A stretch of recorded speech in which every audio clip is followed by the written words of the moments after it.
नमस्कार.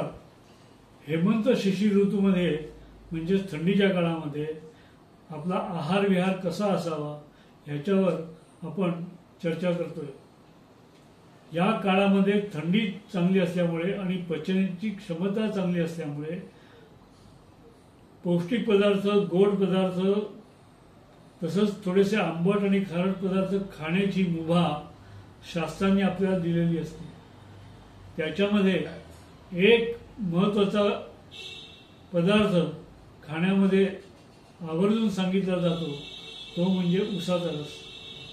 उसाचा रस आपण बर्फ घालून थंड करून उन्हाळ्यात घेण्यासाठी आपण समजत आपला विचार तसा असतो, पण उसाचा रस हा मुळात थंडीच्या काळात घेण्याची गोष्ट आहे हे फक्त शास्त्र जाणणारेच फक्त समजू शकतात. आणि या दिवसामध्ये उसाचा रस खाणं हे उत्तम आहे. आणि म्हणूनच खरं तर तुळशीच्या लग्नाला ऊस हा त्याच्या बाकीचे जे साहित्य आहे त्याच्यामधला एक मुख्य घटक असतो. ज्या दिवसापासून ऊसापासून मिळणारा रस, त्याच्यापासून मिळणारा गूळ, या सगळ्या गोष्टी थंडीच्या दिवसात खाण्याचे पदार्थ आहेत हे आपण कालाच्या ओघामध्ये विसरलो. आता उसाचा रस हा पित्तशामकही आहे, वातशामकही आहे.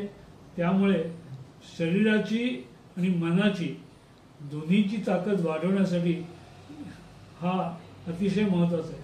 त्यामुळे ज्यावेळेला कडक भूक लागते अशा वेळेला उसाचा रस खाणं हे अतिशय आरोग्यदायी आहे. त्याच्यामध्ये तो पचायला जड असतो, म्हणूनच खरं तर त्याच्यामध्ये आपण आल्याचे तुकडे किंवा आलं आणि लिंबाचा रस हे मिसळत असतो. त्यामुळे तो पचायला आणखीन सुपाच्य होतो. आणि अशा तऱ्हेने हा घेतलेला उसाचा रस आरोग्यदायी असतो आणि तो थंडीच्या काळात घेण्यासाठी असतो.